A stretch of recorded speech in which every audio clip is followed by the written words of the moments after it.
I'm on a mission to try every restaurant in Edmonton. And today we're having Bento Kuma.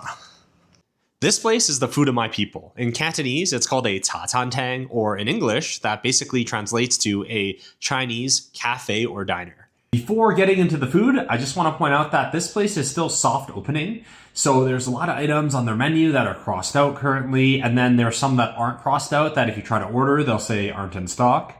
I'm not docking them points or anything for this because, well, they're soft opening, so it's not a big deal, but I just thought you should be aware in case you wanted to go try. All right, first thing we had was the HK style satay beef noodle set. This was $17, and it did also come with an HK style iced milk tea. Anytime I say HK, it just means Hong Kong.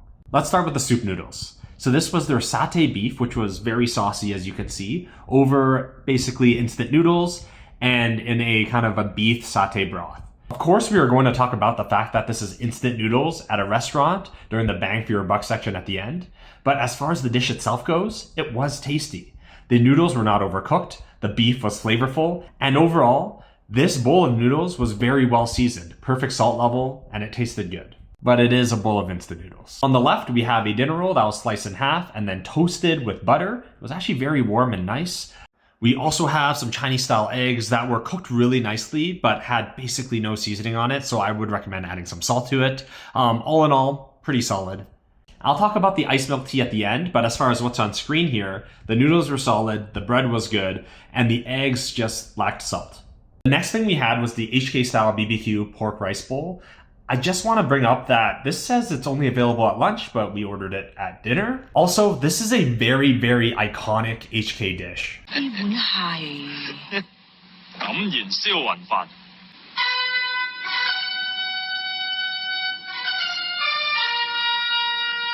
I would say this is a quintessential Hong Kong dish. It's fairly simple, but when done right, oh, it's so delicious. In this case, it was $18, and I would consider this done right.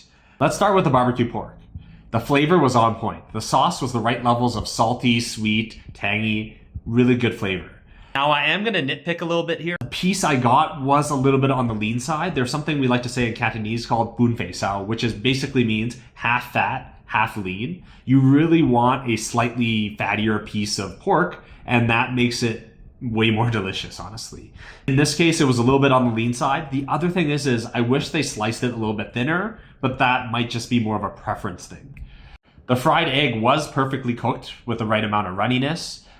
We got some veggies on the side. However, those were actually blanched really nicely, like still a bit crunchy, but fully cooked. Those were pretty good. And all this was over a bed of white rice, of course. Overall, this was delicious, and it was the star of the show. Next up, we had the oyakodon chicken egg rice bowl for $16. This dish was pretty good. The chicken was cooked well. It was smooth and juicy. The egg, the green onions, the onions, everything came together very well. And I did like that the chicken flavor was very forward on this dish.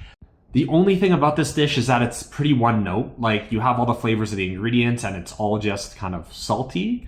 Don't get me wrong, the salt level was good. It's just that I wish it had some more complexity and flavor. This might be sacrilegious, but if they had some chili oil on the side, that would really improve it. But overall, pretty good execution.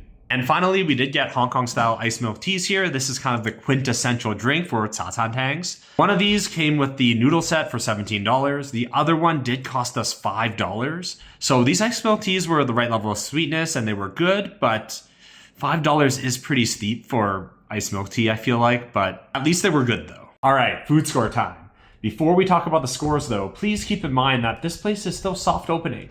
Things can still change, they're probably still updating things and figuring things out. Overall for the food, we're gonna give them a 6.8. The food was executed quite well. Obviously in these reviews, I'm being completely honest and sharing my basically unfiltered thoughts. But overall, it was a tasty meal. If you're gonna come try this place, I would recommend trying the HK style BBQ pork rice. It's good. Now for the service score.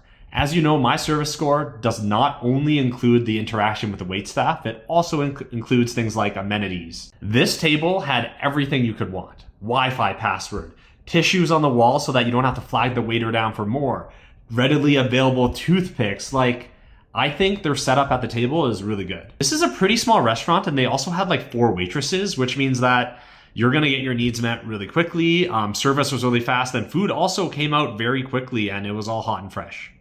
So for service, we're going to give them a 7.5. It's good stuff. Now for bang for your buck. I think in general, people associate Hong Kong diners with cheap eats. This place isn't really that. I mean, I think the prices were, for the most part, very fair. I mean, in the case of the noodles, it might have been slightly over because, at the end of the day, they were using instant noodles and the drinks are a little bit pricey, but they basically are everywhere you go. But overall, like bang for your buck, I would still give this place a 6.25. If you're in the Southwest and you're looking to try some kind of Hong Kong diner food, check this place out.